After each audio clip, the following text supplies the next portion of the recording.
Hey everyone, this is Zach Bob here with Solano College Sports Network. Got a very special guest. We've been waiting all day for this one. We got the manager, head coach of the Solano Falcons, Scott Stover. How's it going, Scott? Great. Pleasure to be here. We're almost a week and a half away from the season, a week from Friday at DVC. What should we expect from the Solano Falcons this year? You know, Don't give me the cliche answer. We okay? filled in a lot of holes from last year. We knew we were young last year, so we went out and got some really good freshmen. I think we got every kid we went after in the recruiting process. We have some injuries, but we're pretty positive about making another run at the conference title this year. Who's been the one freshman that's really caught your eye? We've actually had a couple. I mean, Tucker Bishop's a kid we knew was very good. He batted third on his high school team, won the section title when he was a junior. He's really good over there. But he's a kid. I mean, he's immature like all the other kids right out of high school. So we won't know if they're going to grow into the maturity until the season's halfway going. But we're excited about him, and he's been a guy we like. Gio Torres is a kid that was kind of a walk-on for us. It really caught our eye. He's going to have winning, some playing time out there. We have a good crop of freshman outfielders we're excited about who do a lot of things right the way we teach things. Anything else that helps with Gio too? That his older brother Christian played under you too, so he kind of knows what to expect. Yeah, his brother only played here 1 year, and I think his brother had a harder time kind of buying into the system. Or understanding the system. Yeah. Gio understood it right off the bat. I think he's more of a cerebral player. The kind of guy we like who really buys into it. Yeah.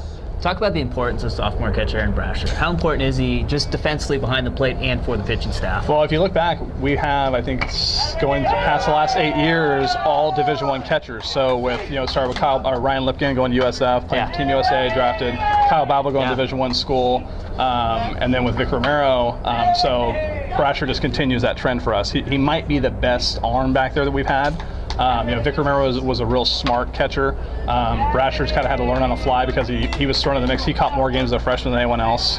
And the goal is to have him catch 36 this year, plus playoffs. How realistic is that? You think it is. And the schedule's set up in our favor that way. Barring rainouts, just got to keep him healthy. He was a running back, and I think his body's still taking a little bit of a toll from all the carries he had at Vallejo High as a running back, carrying the load. But he's a man back there and very responsible, so we're excited about him. Yeah. Talk about the importance of a tough non-conference schedule and how that bodes well as you guys get ready for conference play. Yeah, last year just getting splits against teams that were really good with all the pitching we had that got hurt. That was good. The year before, in 2011, we were 8-4. We swept the number 1 team. So we're looking to do that again this year. But being realistic, junior college baseball is kind of evened out. There's no dominating one arm that no one can beat. I think we have one of the closest to that, Ryan Anderson, who's going to contend, we hope, for the wins record set by Coach Crenshaw and by Ethan Gibbons.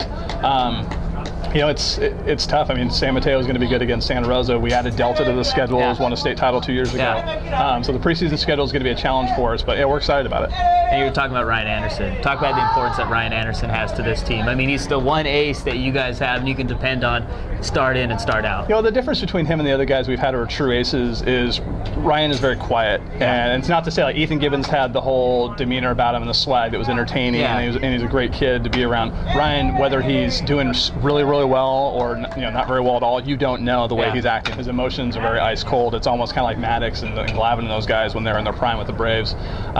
So he's a professional, and coach professional baseball, those are the kind of guys you want. If I could throw him every game, I would, but it's not softball. We can't do that. So he's gonna carry a load for us, and we're not gonna overuse him. He's not gonna relief. After he starts, he'll be the Saturday guy right now.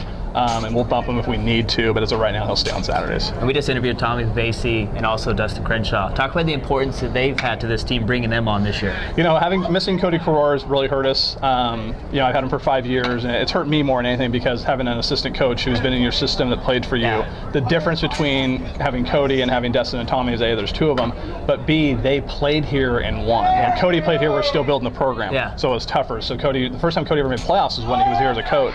So with Tommy and Dustin, you could point the finger to those 2 key reasons why we made the runs we did, and then breaking all the records. Tommy obviously has a little more personality than Dustin. He's a little more outgoing in that sense.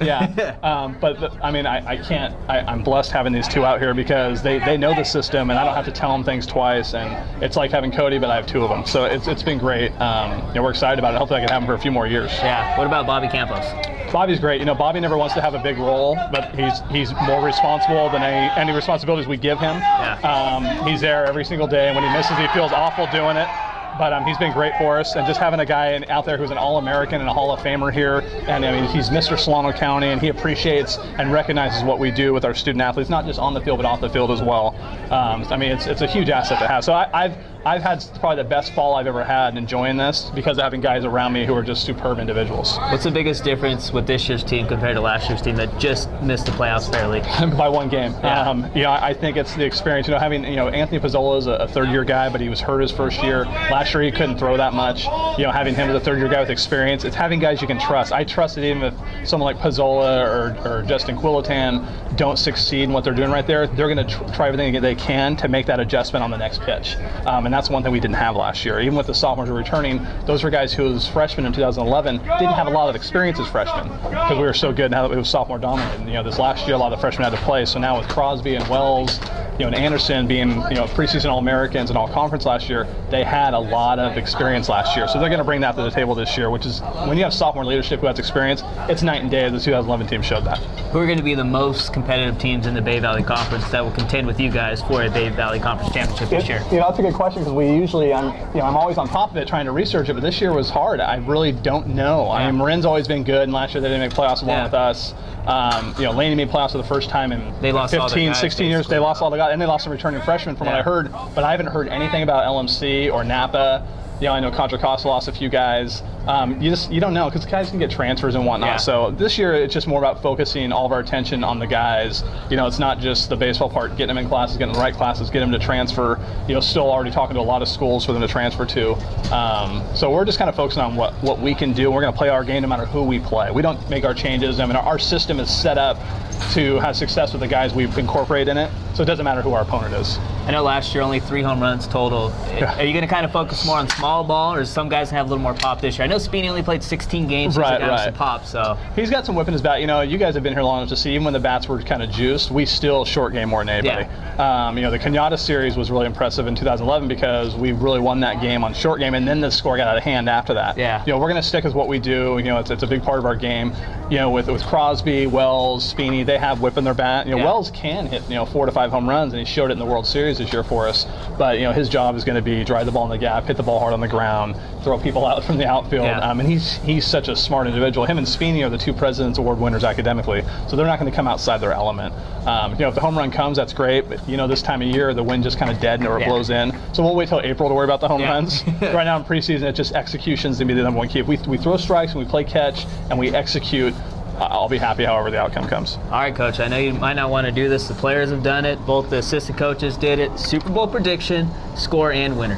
I'm going to go, being a junior college coach, I like the young kids. Yeah. And I like Kaepernick, plus he was a baseball player. Yeah. So I'm going to go with the Niners. I'm going to say it's going to be around 30 to 14 Niners. 30 to 14. Yes. Coach Stover going with the Niners. Hey, thanks for your time, Coach. Thank you. Best of luck this year. Yeah, we look forward to it. Thank you.